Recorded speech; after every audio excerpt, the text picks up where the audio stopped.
नमस्कार, आप देख रहे हैं इंडिया डेली। आपके साथ मैं हूं किरण। बड़ी खबर के साथ बुलेटिन की शुरुआत करेंगे जम्मू कश्मीर से। इस वक्त की ये बड़ी खबर, जहां पर पुंछ एलओसी पर घुसपैठ की कोशिश नाकाम हो गई है।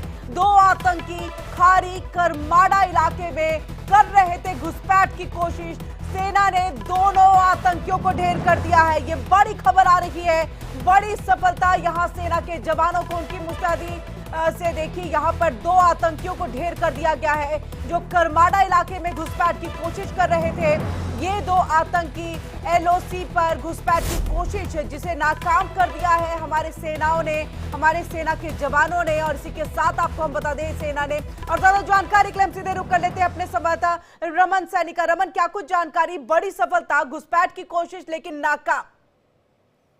जी हाँ, बिल्कुल। देखिए, एक लगातार इस बात को लेकर इंटेलिजेंस इनपुट मिल रहे थे कि जिस तरीके से कश्मीर घाटी यानी कि जो नॉर्थ ऑफ पीर पंजाल का इलाका है, वहां पर बर्फबारी के कारण वहां से घुसपैठ करना मुश्किल हो गया है। लिहाजा अब आतंकी जो है वो साउथ ऑफ पीर पंजाली यानी कि राजौरी और पुंछ का जो इलाका है वहां से घुसपैठ करने की कोशिश में लगे हुए हैं। और वैसा ही हुआ। आज शाम जैसे ही सूरज ढला तो खड़ी करमाड़ा का जो इलाका पड़ता है पुंछ पर लाइन ऑफ कंट्रोल के साथ, ये वही इलाका है जो चकादा बाग के साथ बिल्कुल सटा हुआ इलाका है। और चकादा बाग एक समय यहाँ से पाकिस्तान के साथ ट्रेड हुआ करता था, लेकिन मोदी सरकार के आने के बाद उस ट्रेड को बंद कर दिया गया, क्योंकि ये ट्रेड भी कहीं ना कहीं आतंक का अभिप्राय बन चुका था। और अब जिस तरीके से इनपुट मिले हैं कि दो आतंकी जो घुसपैठ करने की कोशिश कर रहे थे, हो सकता है इसकी संख्या ज्यादा भी हो, लेकिन जो कैमरे, जो HHIT कैमरे वहां पर लगे हैं, रात में उन दो आतंकियों के जो तस्वीरें हैं उसमें कैद हुई थी। और उसके बाद वहां पर भारतीय सेना के जो जवान थे उन्होंने चारों तरफ से उन आतंकवादियों पर फायरिंग की। जो जानकारी निकल कर आ रही है कि दोनों आतंकी हिट हुए हैं और दोनों आतंकी मारे गए हैं। लेकिन बिल्कुल रमन, क्या इन दोनों आतंकियों के पास से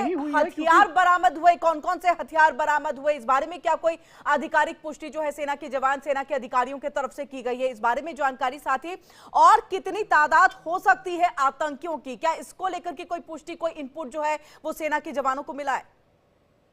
देखिए, निश्चित रूप में जब ये घुसपैठ करते हैं तो 2 से 3 का ग्रुप होता है, तो हो सकता है कि ये भी ग्रुप 2 से 3 का हो। लेकिन दो आतंकी क्योंकि कैमरे में दिखे थे, उसके बाद हैवी फायरिंग जो है उन आतंकवादियों की तरफ, जिस तरफ से आतंकवादी आ रहे थे वहां पर उनकी तरफ से गोलियां जो है वो चलाई गई थी। अब ये दोनों आतंकी हिट हुए हैं, मारे हैं, या अभी इंजर्ड अवस्था में वहीं घायल है, क्योंकि अभी अंधेरा हो चुका है और अंधेरे में पूरे इलाके को कॉर्डन ऑफ कर रखा गया है। और सर्च ऑपरेशन जो है सुबह सूरज की पहली किरण के साथ ही दोबारा रिज्यूम किया जाएगा। एक बार जब डेड बॉडीज रिकवर हो जाएंगी तब ये मालूम चल पाएगा कि कितने कुल मिलाकर आतंकी जो है वो मारे गए हैं, क्योंकि अभी तक आधिकारिक पुष्टि जो है वो भारतीय सेना की तरफ से जो 16वीं कोर की व्हाइट नाइट कोर्स है उन्होंने सिर्फ इतना किया है कि दो आतंकवादियों की मूवमेंट जो है वो डिटेक्ट की गई थी और उसके बाद हैवी वॉल्यूम ऑफ फायर जो है उन आतंकवादियों पर खोला गया है। लेकिन कितने आतंकवादी थे, क्या क्या हथियार लेकर आ रहे थे, वो सुबह सूरज की पहली किरण के साथ जब ऑपरेशन रिज्यूम होगा और आतंकवादियों के शव और उनके पास से जो हथियार हैं वो बरामद होंगे, उसके बाद ही इसका खुलासा हो पाएगा। लेकिन अपने आप में ये बड़ी बिल्कुल बिल्कुल रमन,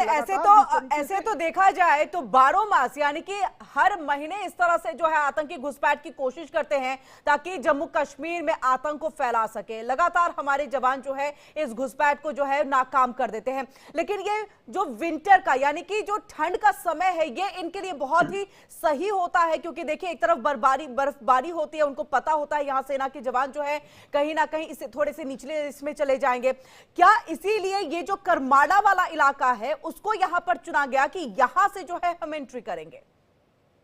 देखिए, खड़ी करमाड़ा का जो इलाका है ये इलाका साउथ ऑफ पीर पंजाल का इलाका पड़ता है और इस इलाके में बहुत हैवी स्नोफॉल नहीं होता है, क्योंकि नॉर्थ कश्मीर, चाहे वो गुरेज सेक्टर हो, बांडीपुरा का इलाका हो, कुपवाड़ा मचेल सेक्टर हो या फिर उड़ी का इलाका हो, वहां पर हैवी स्नोफॉल होता है। इसलिए जितने भी नाले, जितने भी रूट होते हैं इन्फिल्ट्रेशन करने के, वो सारे बंद पड़ जाते हैं। ऐसे में आतंकियों का फोकस जो है वो मैदानी इलाकों में, जहां पर इंटरनेशनल बॉर्डर है जो भारत पाकिस्तान की सीमा को विभाजित करते हैं, वहां पर, या फिर लाइन ऑफ कंट्रोल के वो इलाके जहां पर हैवी स्नोफॉल नहीं होता है। तो ये खड़ी करमाड़ा का जो इलाका है यहाँ पर हिमपात होता है, लेकिन बहुत हल्के दर्जे का हिमपात होता है। इसीलिए आतंकी जो है उस इलाके से घुसपैठ करने की कोशिश कर रहे हैं जहां पर बर्फ उनके लिए मुसीबत ना बने, क्योंकि इस इलाके में धुंध होती है, शाम के टाइम में जो है फॉग काफी ज्यादा हो जाती है, लो विजिबिलिटी रहती है, बादल छाए रहते हैं, तो ऐसे में जब लो विजिबिलिटी होती है तब इन आतंकियों की तरफ से घुसपैठ करने की कोशिश जो है वो अक्सर हो जाती है होती है। ये कोई पहला ऐसा मौका नहीं है जब खरी करमाणा के इलाके को चुना गया हो।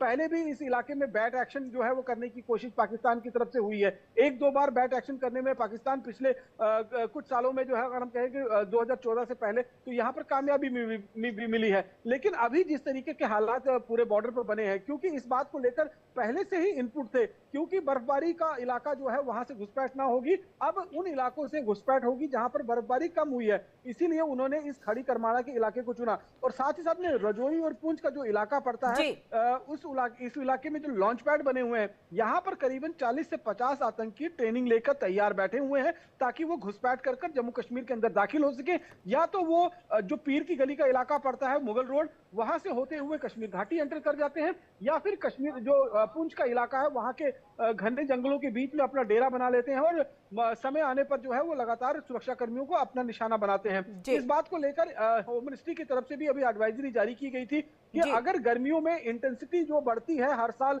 आतंकवादी घटनाओं को लेकर, उसे अगर कम करना है तो ये सबसे मुफीद समय होगा जब आतंकी इस समय हाई एल्टीट्यूड से लो एल्टीट्यूड वाले इलाके के अंदर शिफ्ट हुए हैं, यहीं पर इनको ढूंढा जाए और इनको मार गिराया जाए। आज भी हमने देखा था कि राजौरी पुंछ का जो गुरसई का इलाका था, वहां पर सर्च ऑपरेशन चलाया गया। डोडा के भद्रवा के इलाके के अंदर जो है वो ऑपरेशन चलाए जा रहे थे आतंकियों की मूवमेंट को देखते हुए। और इससे पहले 3 दिन पहले जी रमन बहुत जल्दी से, क्या अभी भी, क्योंकि वैसे तो अंधेरा हो चुका है, जो हम देख भी रहे हैं, यहाँ पर हमारे दर्शक भी देख रहे हैं, सर्च ऑपरेशन अभी फिलहाल के लिए रोक दिया गया है। अब जो होगा वो कल सुबह का इंतजार करना होगा। किस आतंकी संगठन से जुड़े हैं, कितने आतंकी हैं, कितने हथियार हैं, ये सबके लिए कल सुबह का इंतजार करना होगा। बहुत जल्दी से बताइएगा। जी हाँ, बिल्कुल, निश्चित रूप में। देखिए, अभी ऑपरेशन जो है वो हल्ट कर दिया गया है, क्योंकि कॉर्डन लगाया गया है चारों तरफ से, कि अगर कोई जीवित आतंकी हो वो वापस पीओके की तरफ भागने में कामयाब ना हो सके। इस तरह से तैयारी की गई है कि आतंकियों को वहीं होल्ड अप किया जाए। अब सुबह सूरज की पहली किरण के साथ ही इस ऑपरेशन को दोबारा रिलॉन्च किया जाएगा, और उसके बाद ही ये खुलासा हो पाएगा कि कुल मिलाकर कितने आतंकी थे और उनके पास से क्या-क्या हथियार। बहुत बहुत शुक्रिया रमन, तमाम जानकारी हम तक यहाँ पर पहुंचाने के लिए।